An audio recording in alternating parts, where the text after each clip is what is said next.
What's today? Monday. What's Monday, beautiful people? It's your girl Laconia with another episode of So Say Me.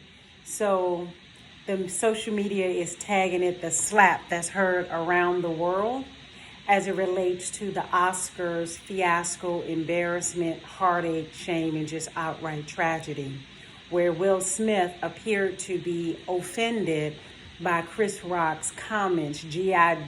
Jane comments about Jada Pickett Smith dealing with alopecia as it relates to her hair loss, which is a sensitive topic because a woman's hair is often her crown. It's sacred, and for most, it means a lot. However, I don't really want this to be about whatever Mrs. Jada Pickett Smith's medical conditions are. Moreover, I like to just speak to you about the dangers of misplaced anger. And so say me, so file it under T for trash. It appears that what we were witnessing was not necessarily the joke, the G.I. Jane joke, right? It appeared, and I did a little write-up on this.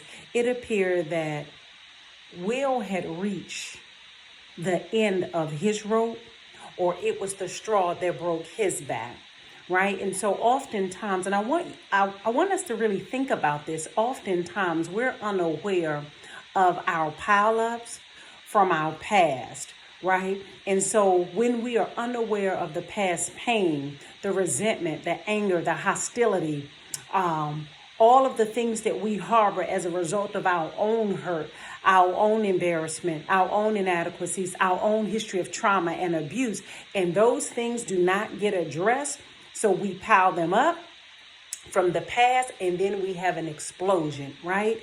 Misplaced anger, the dangers of misplaced anger. So let me give you a definition of that. It is anger that's projected and deflected onto the person or situation that didn't cause the pain.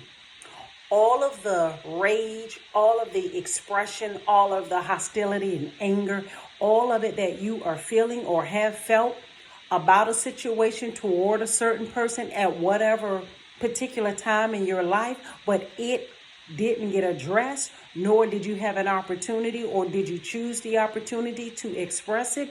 And so there's a pileup from the past, and then we have the explosion. And so it appeared that Will did just that. So don't really know what's going on in his life.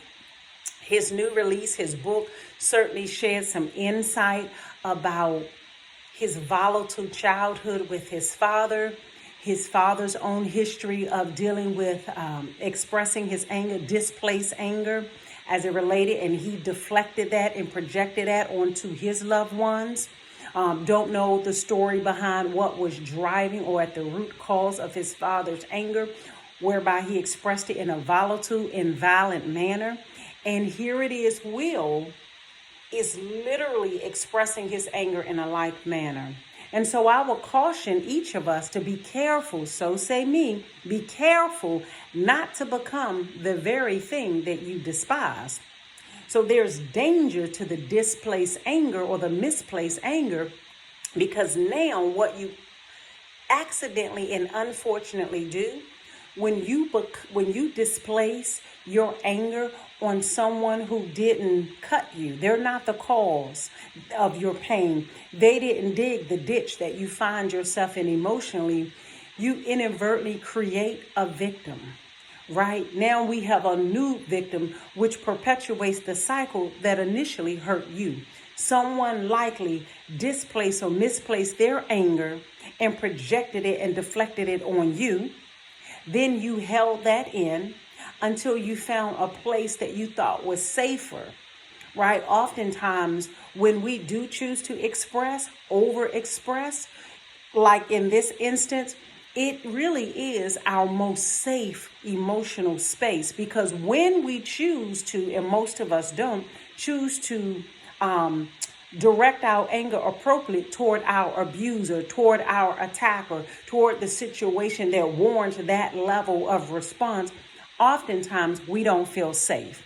And so we find the road of least resistance. And so I suspect, and I'm not just making this up or pulling this out of thin air, right? So I've practiced as a licensed clinical clinician for over 20 years. I'm board certified. I provide supervision, and I have seen and witnessed the devastation that misplaced anger has, and how its implications and ramifications stretch far. And it absolutely has the potential to change one's life, alter one's life experiences as they know it. And so this is very crucial. This is key.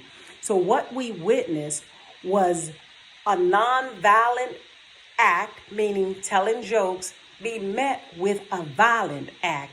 And so our society has some understanding and patience around, or empathy around, a violent act being met with an equal or more violent act. But we normally are in an uproar when we see a nonviolent act be met with such a force of violence that the nonviolent act did not justify or warrant the next response. And so, again, I trust, from what I've heard on social media, don't know these people personally, that Will acknowledged his wrongdoing, made the public apology. But I really think that, I don't know what the Oscars are going to do, but I really think that some sanction should be imposed swiftly and harshly, because under no circumstance can we tolerate violence against another person. I'm not going to go into the race, because that's not the point. The point is there was a non-provocative deed, meaning Chris was hired or invited to be the host of the Oscars and to tell jokes. It's what he does, right? Other comedians tell jokes about sensitive subject. They tell jokes about other people. They tell jokes about the president, et cetera, et cetera, et cetera. And I get it. Some of the feedback is, well, he crossed the line. Well, the line is only crossed and toes are only stepped on if the person in the audience is wounded. So it is impossible for another human being who does not live your life experiences to know where your wounds are, to know where the landmines are. And so if Will understood that he has landmines, and it's possible that he doesn't, despite him writing the book, then that is why I encourage therapy, which is different than life coaching. Some of these things need to be unearthed and explored and processed and healed, which is different than motivation, rah, rah, rah, and tasking you to buck up, put your chin up, and keep it pushing. No, what we saw was displaced anger from a hurt that never healed. And so I just want to say, kudos, worthy of a standing ovation, so say me, to Chris Rock on his level of self-awareness, his level of self-love, his level of self-discipline, and not to respond. Because in that moment, although Will had a response to him based on his own pain, meaning Will's pain, Chris didn't retaliate, because I'm hoping that he understood that that display was not about Chris, but moreover, it was about Will.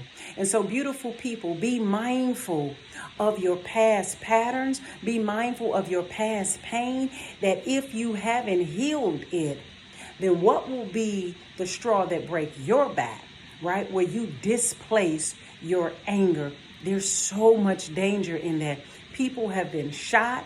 People have been harmed. Lives have been irreparably changed and just destroyed out of that one decision. And so I am glad that the Oscars are having a response. I am glad that it appears that Will have supportive men in his corner who were able to get in his ear. I am glad to see that Will was able to own and take responsibility for that choice. But that's just step one of many. Step one of many. So I encourage each of you to really dig deep and really deal with that anger, those unresolved negative emotions based on past experiences. Because really what happens when people say he was triggered, or even when you say I'm triggered, so say me, that means that the gun, the emotional vault, is still loaded. It is loaded, and you're walking around waiting for the right opportunity that's going to tip that off. So did Will do anything that other people didn't do, who are walking around loaded, who are walking around a pot boiling over, who are walking around triggered? No. What it did is reveal that we got to empty the clip, beautiful people. We got to get free from those past hurts. We have to get free from our past pain so that we're not displacing and misplacing our anger, creating a new victim, perpetuating the cycle that once hurt us. So I encourage each of you, do your work to heal. If you need help, you can contact us at choicesint.com. We are a mental behavioral health practice. We provide virtual service, so don't worry about where you are. Get help. Why is that important? Because you want to be very careful not to become the very thing that you despise. Be careful not to become the thing that you despise. The dangers of misplaced anger. Let's heal, let's hope, and that's love. So say me. Until next time, I'm Laconia. Bye-bye.